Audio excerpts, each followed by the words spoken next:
আচ্ছা, এখানে একটা মানে স্পেশাল একটা ব্যাপার আছে, আমি আপনাদের ক্লিয়ার করে দেই। আমি কিন্তু আমার হাসব্যান্ডকে ডিভোর্স দেইনি এবং আমার ডিভোর্স দেওয়ার কোনো কারণও ছিল না, কোনো রিজনও ছিল না, এবং আমি কখনোই দিতাম না ডিভোর্স, এবং এই ডিভোর্সের ব্যাপারে আমি কিছু জানিও না। আচ্ছা, আমি শুধু হঠাৎ করে জানতে পারি যে আমার হাসব্যান্ড কক্সবাজার একটা হোটেলে একটা মেয়ের সাথে আছে। আচ্ছা, সেটা জানার পর থেকে আমি আমার মতো করে ইনভেস্টিগেশন করতে থাকি। একটা পর্যায়ে আমি ইনফরমেশন পাই যে সে একটা লোকেশনে ওখানে আনুষ্ঠানিকতার মাধ্যমে একটা মেয়েকে বিয়ে করতে যাচ্ছে। তো that was very shocking for me.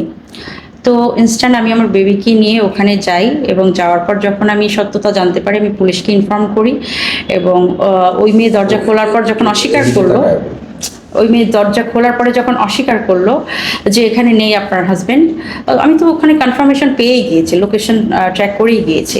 তো তখন আমি থানায় অভিযোগের মাধ্যমে, জিডির মাধ্যমে কমপ্লেন করে লিগ্যাল ওয়েতে পুলিশ নিয়ে, এবং যেহেতু আমি একজন আর্টিস্ট, আমার ব্যক্তিগত জীবনে ভালো হোক মন্দ হোক আমার সাংবাদিকদের একটা সাপোর্ট আমার দরকার ছিল। আর এদের সাথে আমার খুব ভালো একটা সম্পর্ক, ওনারাও আমার পাশে থেকেছেন বিপদের সময়। তো ওখানে গিয়ে কিন্তু আমি হাতে নাতে ধরলাম।